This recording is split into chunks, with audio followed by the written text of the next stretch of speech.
Si sos amante de la literatura, no te pierdas La Biblioteca, el programa donde repasamos las últimas ediciones de las obras más recientes de autores nacionales y extranjeros. Descubrí lo mejor de la literatura contemporánea con entrevistas exclusivas a sus autores, acompañándonos todos los domingos de 14 a 15 horas. La Biblioteca. Conduce Neri Peña, solo por Ñandutí, tu primera fuente de información.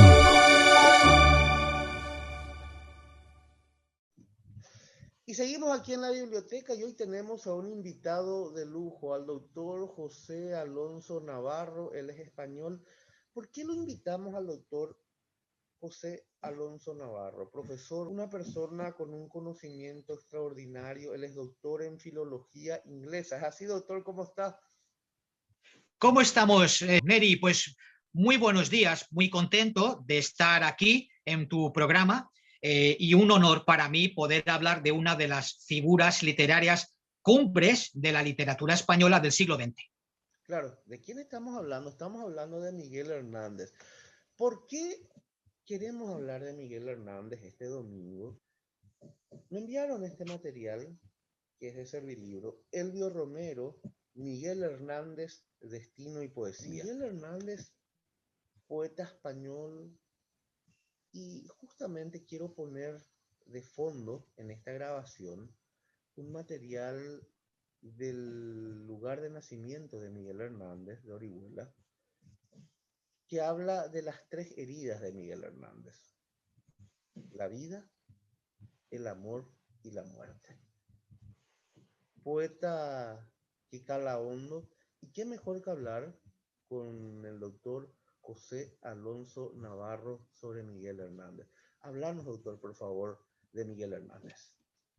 Pues muchísimas gracias, Neri. Un placer. Pues mira, Miguel Hernández, que en realidad el nombre completo suyo era Miguel Hernández Gilabert, nació en una ciudad muy hermosa, llena de color, de luz, Orihuela, el 30 de octubre de 1910. Es importante recalcar su fecha de nacimiento, después lo veremos, y murió en Alicante el 28 de marzo de 1942. Como se ve, murió a una tempranísima edad. Lo has dicho muy bien, Miguel Hernández es el poeta de la vida, de la muerte y del amor. Él ha sido considerado, Neri, uno de los poetas más sobresalientes del siglo XX. No hay duda de ello. Un poeta muy destacado, muy querido en España y a nivel internacional. De hecho, en Paraguay estamos hablando este domingo de Miguel Hernández. Fíjate que a Miguel Hernández se le ha encuadrado de manera tradicional en la generación del 36. Sin embargo, un poeta y crítico literario, Dámaso Alonso, dijo que él era un epígono de la generación del 27, realmente, es decir, alguien que no pertenece a una generación determinada, pero por su afinidad, por su inclinación, por sus gustos y temas, sí, y por motu propio, sí forma parte de esa generación del 27. Fíjate que Pablo Neruda reconoció la obra, la vida de Miguel Hernández y le dedicó unas palabras hermosísimas que vamos a leer hoy aquí. Dice Pablo Neruda al respecto de Miguel Hernández: recordar a Miguel Hernández que desapareció en la oscuridad y recordarlo a plena luz es un deber de España, un deber de amor. Pocos poetas tan generosos y luminosos como el muchachón de Orihuela, cuya estatua se levantará algún día entre los azares de su dormida tierra. No tenía Miguel la luz cenital del sur como los poetas rectilíneos de Andalucía, sino una luz de tierra, de mañana pedregosa, luz espesa de panal despertando. Con esta materia dura como el oro, viva como la sangre, trazó su poesía duradera. Estas son unas palabras muy sentidas, hermosas, que le dedica Pablo Neruda a Miguel Hernández, a quien conoció, por cierto, en uno de sus viajes a Madrid. Fíjate, Neri, que Miguel Hernández era el tercer hijo de 7 hijos que tuvieron sus padres, que eran Miguel Hernández Sánchez y Concepción Gilabert. Su familia, y esto es importante mencionarlo también, destacarlo, se dedicaba a la cría de ganado caprino, por lo que Miguel Hernández fue pastor de cabras desde muy jovencito, desde muy temprana edad. Sin embargo, hay que decir que de 1918 a 1923, Miguel Hernández hace sus estudios de primaria en las escuelas del Amor de Dios. Esos son datos que manejamos muy bien. Pero además, si mal no recuerdo, en 1923 estudió el bachillerato en un prestigioso colegio jesuita de Santo Domingo de Orihuela. Parece que se destacó como un estudiante excepcional.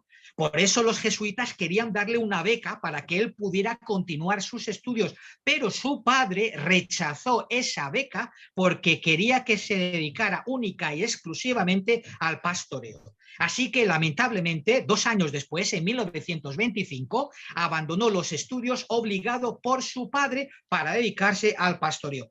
Sin embargo, Miguel Hernández pues ya tiene esa naturaleza, ese temperamento de cierta rebeldía y además tiene muchos pruritos intelectuales, tiene muchas inquietudes culturales y mientras cuida el rebaño de cabras, lo que hace Miguel Hernández es lee muchísimo, es un lector ávido, voraz y además ya a esa edad escribe sus primeros poemas.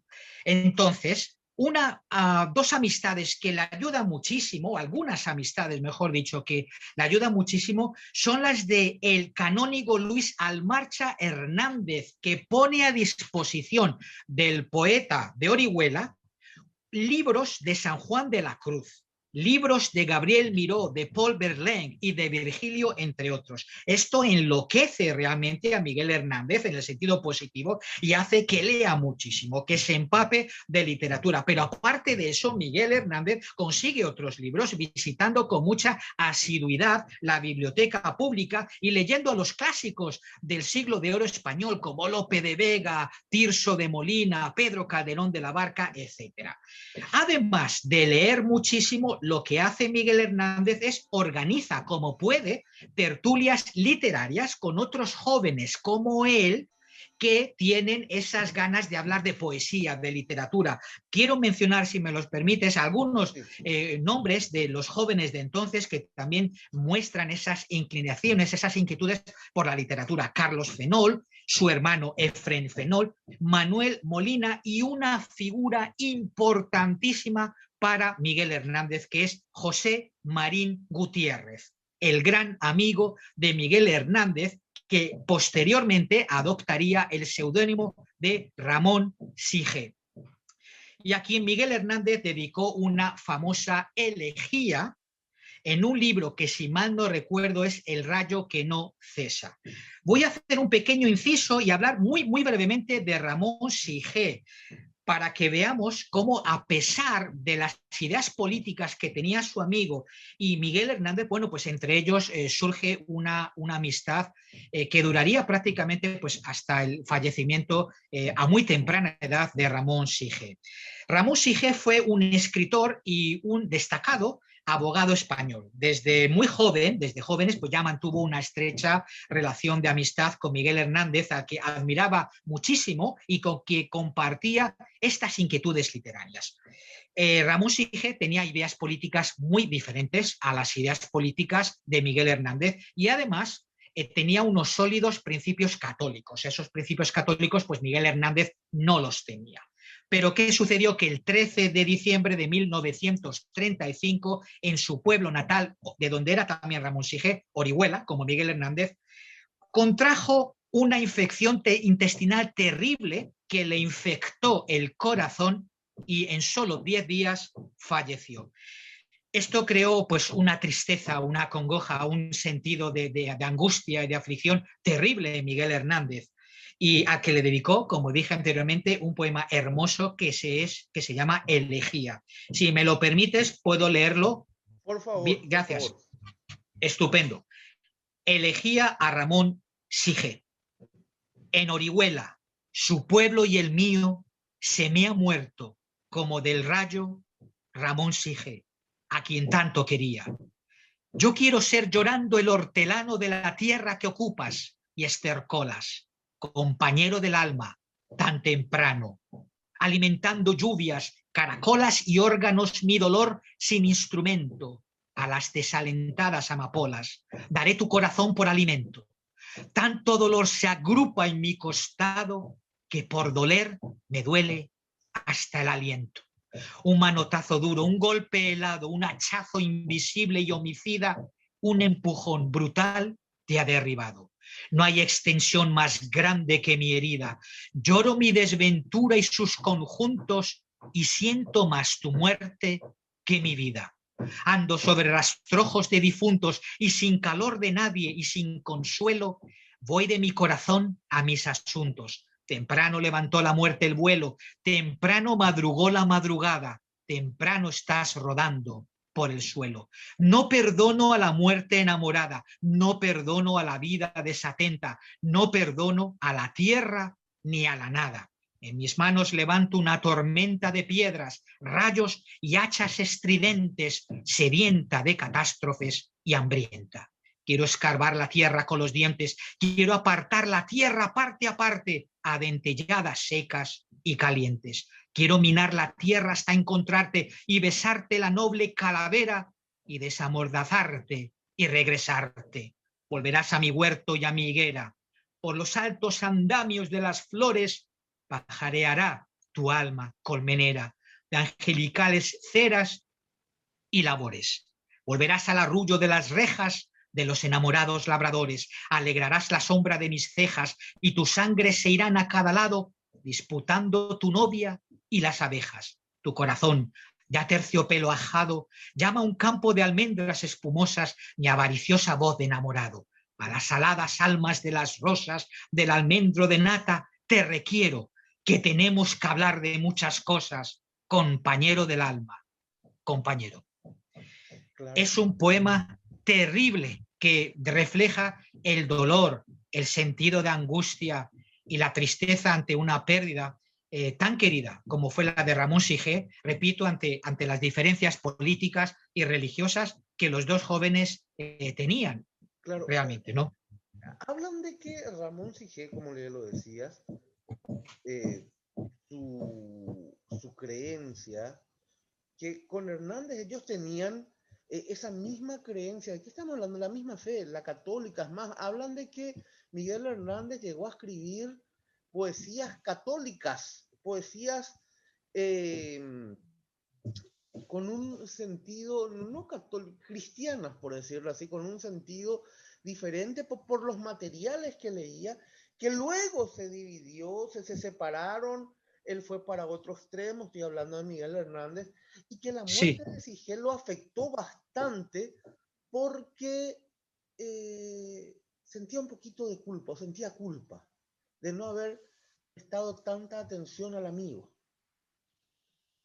Es posible, efectivamente. Ese es un dato muy importante. Yo me imagino, Neri, que entre dos jóvenes exaltados que tienen ganas de hacer cosas, que están pues imagínate, en la flor de la juventud, habría diferencias, habría discusiones también, habría reproches.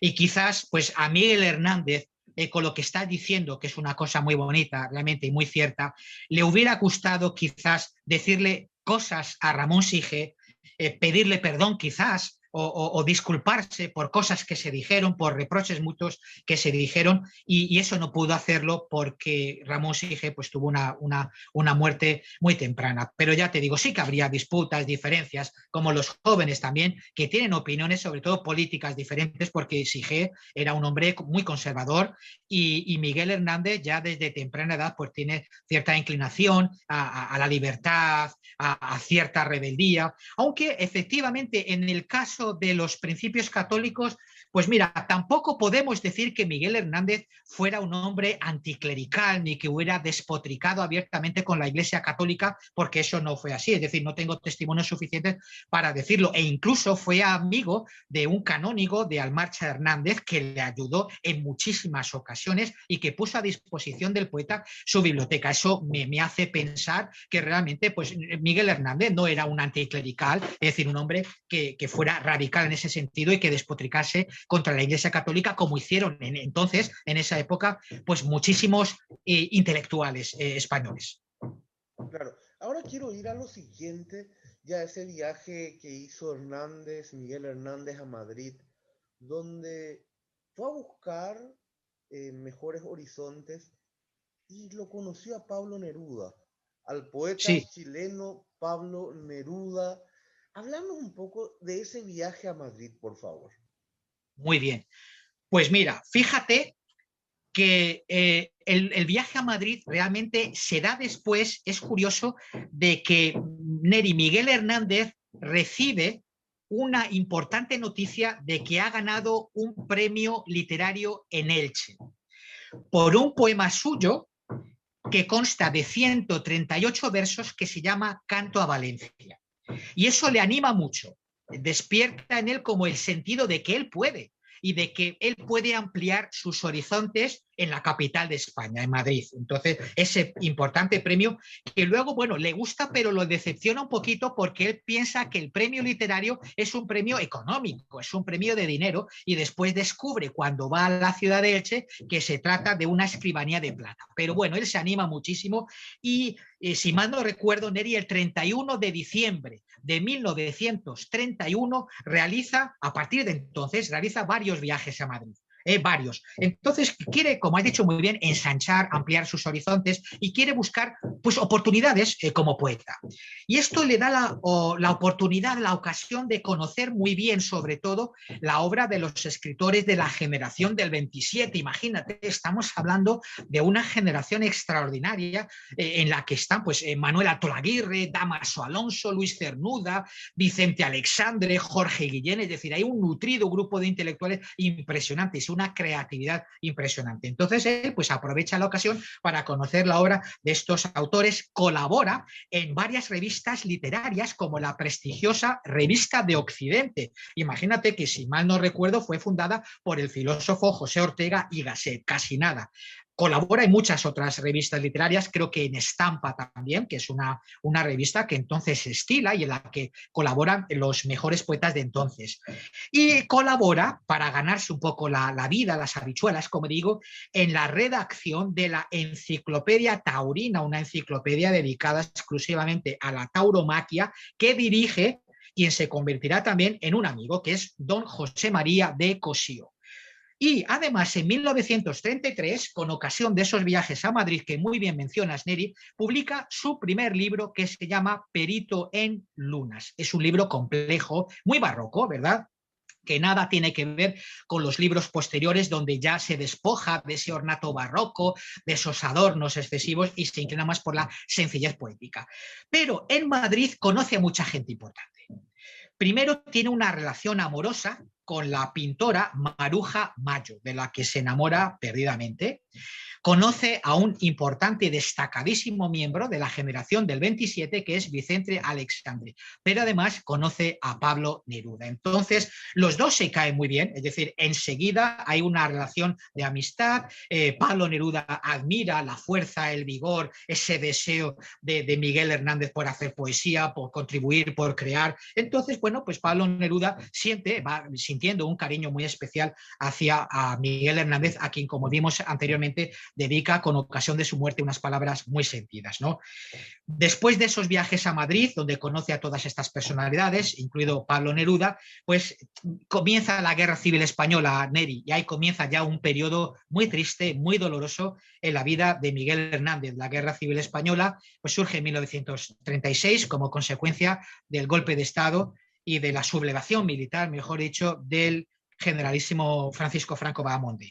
Entonces, Miguel Hernández no se lo piensa, Neri, y se alista inmediatamente en el bando republicano, como hacen otros intelectuales españoles. Recordemos que Ortega y Gasset estaba a favor de la República, Rafael Alberti y su esposa también están a favor de la República, Juan Ramón Jiménez, y bueno, grandes intelectuales que se inclinan por el bando republicano. Pero además de eso, sí quiere participar activamente Miguel Hernández en el mundo político, la actividad política, y se afilia al Partido Comunista de España, donde llegará a ocupar el cargo, y esto es muy importante porque le ocasiona una pena de muerte y años de encarcelamiento, comisario político militar.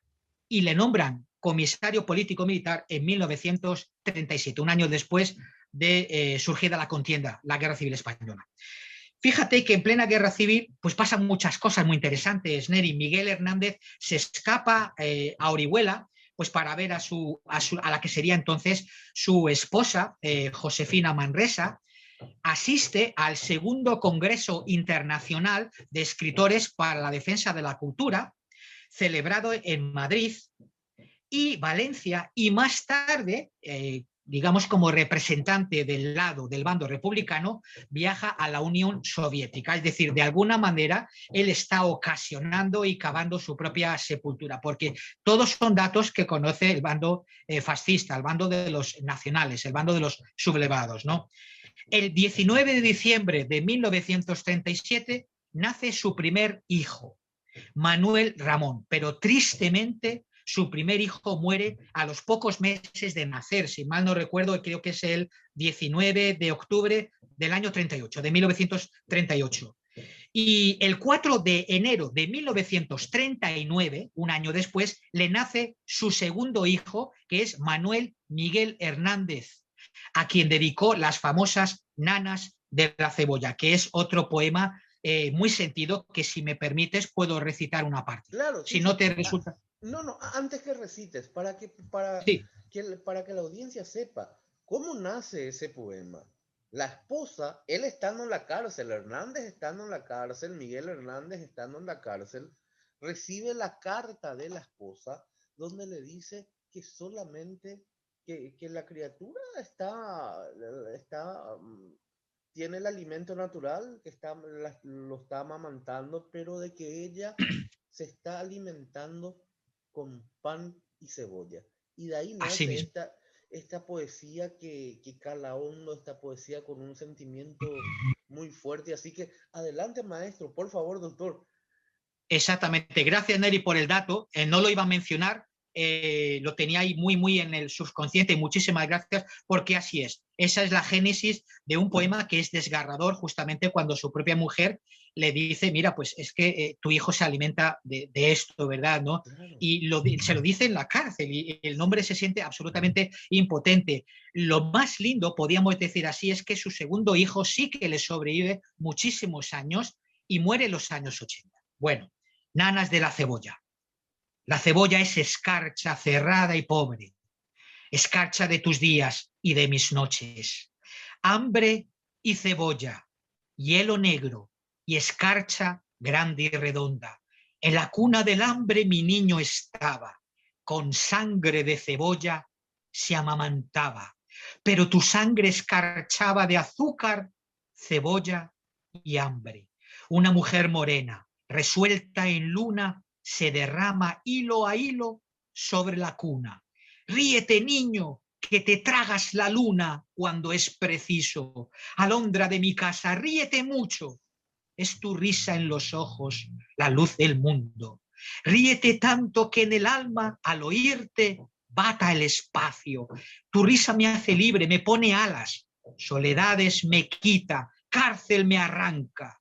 Boca que vuela, corazón que en tus labios relampaguea.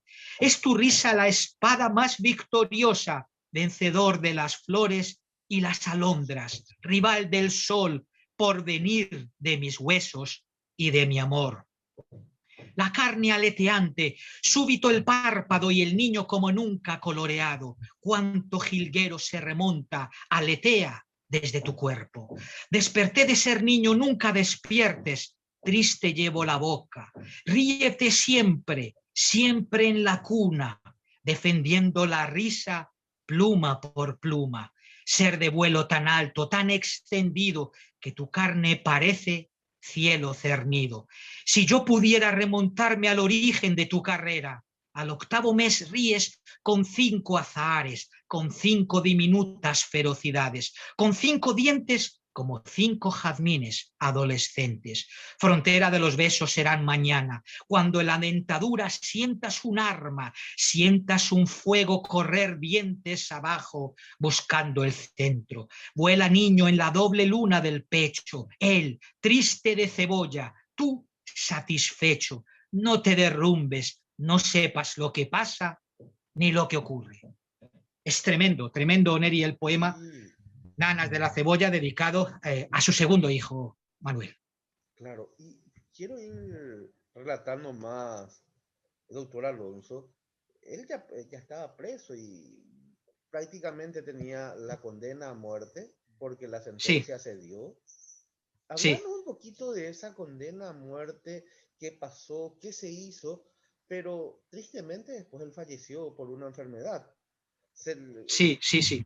voy mezclando las cosas porque hablé del principio de la condena y hablé de cómo murió, pero dentro de eso hay un tramo interesante de cómo se desarrolló su vida. Por favor, doctor. Así mismo.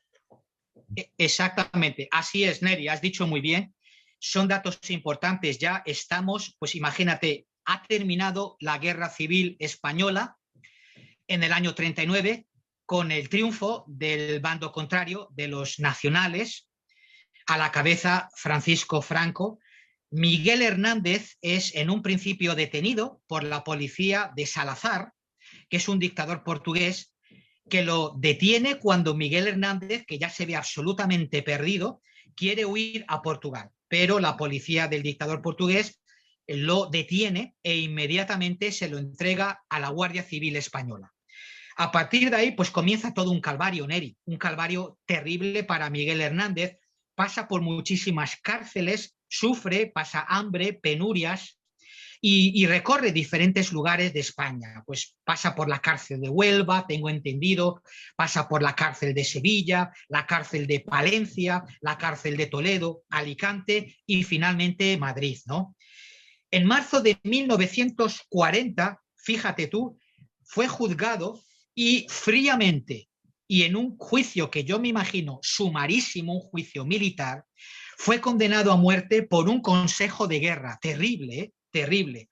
Sin embargo, la amistad de dos valientes, yo tengo que decir que son dos valientes, Neri, porque José María de Cosío y Luis Almarcha Hernández son hombres de derecha. Estamos hablando de un hombre de derechas como José María de Cosío y de un importantísimo miembro de la Iglesia Católica, que creo que entonces, no sé si sería obispo o arzobispo, Luis Almarcha Hernández. Es decir, estos dos señores se juegan el pescuezo, se juegan la piel intercediendo, Neri, imagínate, por un hombre que ha sido comisario político del Partido Comunista y que ha participado activamente en la contienda civil. Es decir, Miguel Hernández, lo podemos decir, alentó a las tropas con su poesía. Es decir, que no se mantuvo diciendo soy un intelectual y me dedico a escribir poesía. No, no, él estuvo en vanguardia. Es un poeta de trinchera, un poeta del frente, donde sabe cómo alentar a las tropas a luchar contra el bando de los nacionales.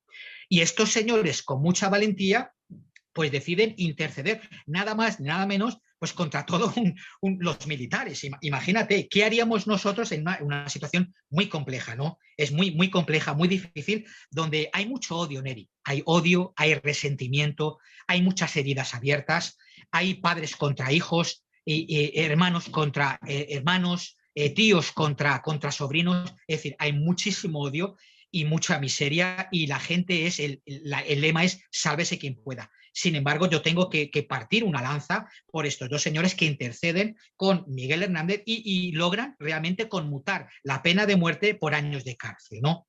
Pero ¿qué es lo que sucede? Que claro, mucho tiempo en la cárcel, desnutrición, mala alimentación, falta de medicinas, pues eso hace que primero Miguel Hernández contrae bronquitis, que entonces pues era terrible. Hoy en día a lo mejor una bronquitis pues no tiene mayor importancia con penicilina y otros medicamentos, pero la bronquitis entonces pues era complicada. Esta se complica aún más y deriva en tifus, hay que decirlo, y finalmente en una tuberculosis terrible. Entonces fallece en Alicante, si mal no recuerdo, en el reformatorio de adultos de Alicante. Allí fallece exactamente a las 5:32 de la mañana del 28 de marzo de 1942. Miguel Hernández tenía 31 años de edad. Fíjate qué curioso, porque Lorca también muere muy joven, muere no al final de la guerra civil, Lorca muere 36, 37 y muere a los 36 años, si mal no recuerdo, 35, 36 años, ¿no? O sea, muere también muy joven, pero Miguel Hernández muere con 31 años de edad. Voy a contar una anécdota terrible sobre su muerte, y es que se dice que cuando se murió fue muy difícil cerrarle los ojos. difícil, eso se cuenta, fue difícil poder cerrar sus párpados, ¿no? Es como si Miguel Hernández, que como dijiste muy bien, es el poeta de la muerte, el poeta del amor, pero también es el poeta de la vida, porque es un hombre tremendamente vital, es un hombre muy activo, es como si se quisiera aferrar a la vida, apegarse a la vida, no morir, resistirse a morir, resistirse a dejar a una joven mujer, bella joven mujer morena, resistirse a abandonar a su segundo hijo pequeño, resistirse a dejar de luchar, ¿no? Esa es una anécdota terrible que se cuenta sobre Miguel Hernández. Actualmente, los restos del poeta de Orihuela reposan junto a los de su hijo Manuel Miguel Hernández Manresa, que justamente, fíjate, falleció en 1986, le sobrevivió muchísimo tiempo y también está enterrado junto a su esposa Josefina Manresa, una mujer siempre muy humilde, muy sencilla, una mujer que rechazó entrevistas y que siempre dijo, mira, a mí no me hagáis entrevistas de ningún tipo porque yo soy, y cito textualmente, una humilde mujer sencilla de la que un poeta, Miguel Hernández, se enamoró. Y también está enterrada, esto es tan emocionante, Neri, que le pone unos pelos de punta, está enterrada también con el poeta y su hijo en el cementerio de Alicante. Y triste vida para un poeta excepcional, un poeta que toda su vida quiso ser simplemente poeta de la vida, del amor y de la muerte. Gracias, maestro, muchísimas gracias. Y así estábamos con el doctor José Alonso Navarro, aquí en la biblioteca. Muchísimas gracias, doctor, por compartir con nosotros este día tan especial. Gracias, doctor. Muy amable, muchas gracias. Si sos amante de la literatura, no te pierdas La Biblioteca, el programa donde repasamos las últimas ediciones de las obras más recientes de autores nacionales y extranjeros. Descubrí lo mejor de la literatura contemporánea con entrevistas exclusivas a sus autores, acompañándonos todos los domingos de 14 a 15 horas. La Biblioteca. Conduce Neri Peña. Solo por Ñandutí, tu primera fuente de información.